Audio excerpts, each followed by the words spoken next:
Today, we're going to pull back the curtain on the GPU. It's not just for making your games look pretty, it's the absolute engine behind modern AI. And it turns out, it all comes down to one really genius trick that hides some incredible complexity behind a beautifully simple idea. Let's dive in. So, have you ever really stopped to think about that? How does a screen with millions of pixels refresh itself 60 times a second without a hitch? Or how can a massive AI model process just insane amounts of data, seemingly all at once? Well, the secret is parallelism, obviously, but the way a GPU pulls it off, that's where things get really elegant. Okay, so full disclosure, when I first tried to get my head around this, I went way down a rabbit hole, and I ended up with this concept that's been around for decades. It's an architecture that has this raw brute force power, but it also has this huge fundamental weakness that held it back for a very, very long time. And that idea is called SIMD. It stands for Single Instruction, Multiple Data. And honestly, the best way to think about it is like a drill sergeant shouting at a platoon.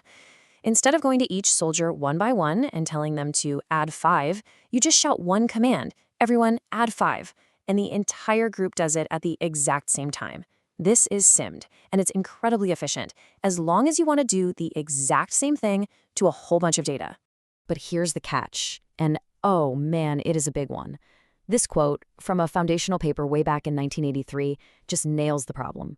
SIMD is a total nightmare to program for. Why? Because if your task isn't perfectly uniform, if just one of those soldiers needs to do something slightly different, the whole system kind of falls apart. That rigidity meant that for years, only really specialized, super regular tasks could ever take advantage of all that power. So for the longest time, we had this incredibly powerful but incredibly inflexible tool. And this is where the story gets really, really good. The modern GPU didn't invent some totally new kind of hardware from scratch. Nope. Instead, it figured out this brilliant, absolutely genius way to hide all the complexity of that old SIMD hardware from the programmer. And this is the trick, a complete separation of concerns. You, the programmer, you get to live in this simple, happy world, the programming model, where you just write code for a single thread. It's easy, it's intuitive. But the hardware, the GPU itself, it lives in a totally different world, the execution model. And in its world, it takes your simple little program and secretly runs it on thousands of threads at once, using that powerful SIMD architecture we were just talking about. Okay, but wait, that sounds a little bit like magic, right?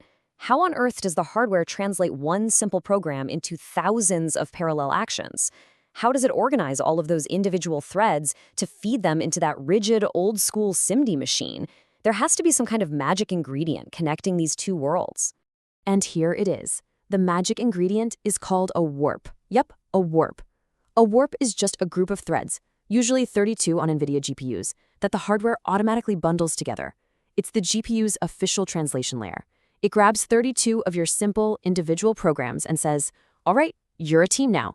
You are all going to execute the next instruction together as one single unit. So let's break that down step by step. First, you, the programmer, you write one single program that's meant to be run by many threads. This is called SPMD, or Single Program Multiple Data. Second, the hardware looks at all those threads, finds 32 of them that are at the exact same point in your program, and groups them into a warp. And finally, the GPU issues a single SIMD instruction to that entire warp, telling all 32 processing lanes to execute that one line of code together. Now, when I finally understood this, it was just this massive aha moment for me. It is such an elegant, beautiful abstraction. But, as we all know, nothing in computer architecture is ever a free lunch. This brilliant solution creates its own unique and actually very interesting set of problems. So remember the crucial point. A warp is a SIMD unit. It has to execute the exact same instruction at the exact same time. But what happens if your code has a simple if-else statement? What if, based on the data it's looking at, half the threads in a warp need to take path A, and the other halves need to take path B? They can't do both at once. This, my friends, is a huge problem called branch divergence. So here's what the hardware is forced to do. First, it decides to execute path A. The threads that are supposed to take that path become active, but all the other threads in the warp, the ones that needed to take path B, are just turned off. They literally sit there, completely idle, taking up expensive silicon, but doing zero actual work. It's a huge waste of potential processing power. And it gets worse. After path A is finally finished, the hardware then flips the script and executes path B. So now the first group of threads gets turned off, and the group that was waiting finally gets to do its work. The end result is that the GPU has to run both paths, one after the other. It serializes the work, which means a simple if statement can literally make things take twice as long to complete. Okay, so that's the first major challenge, branch divergence. The second big one is a problem that is as old as computing itself.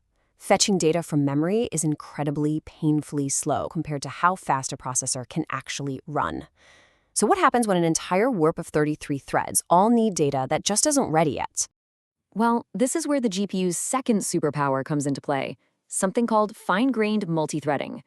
You see, a GPU core isn't just juggling one warp, it's juggling dozens of them at once. The instant one warp has to stop, say to wait for memory access that might take hundreds of clock cycles, the scheduler doesn't even blink. It instantly swaps in another warp that is ready to go. It's like a master plate spinner, making sure the processing units are never, ever idle. But even this incredibly clever trick has a limit. I mean, what happens if all the warps end up needing data from memory at roughly the same time? And this is a pretty common scenario, since they're all running the same program. Well, at that point, the scheduler runs out of ready warps to swap in. The entire massively powerful GPU core just grinds to a halt, waiting for data. This is what we call the data movement bottleneck, and it's one of the single biggest challenges in high-performance computing today.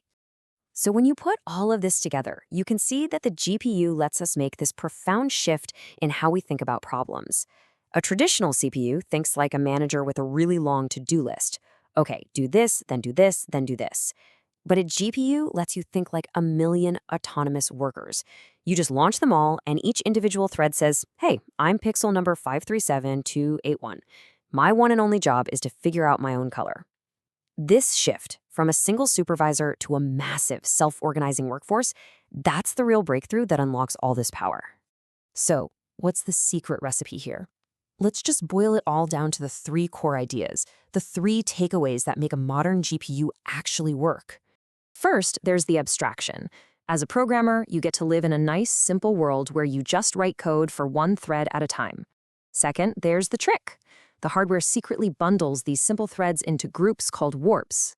And finally, there's the reality.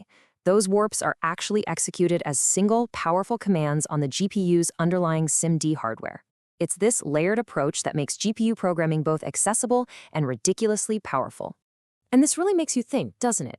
This brilliant abstraction, hiding a complex hardware reality behind a simple programming model, is what enabled the revolutions in modern graphics and artificial intelligence. So it makes me wonder, what other really complex, maybe even seemingly impossible problems out there could be unlocked, not by inventing some brand new hardware, but just by creating a new abstraction that lets us think about them in a completely different way? This explainer was generated with Google's Notebook LM, based on cited resources, and is for reference only. You should totally take this further. I am genuinely excited to see what you discover. If there are other deep dive topics you'd like to see covered, please let me know in the comments. And of course, if you enjoyed this explainer, leaving a rating and subscribing really does help. Thanks so much for watching. Until next time.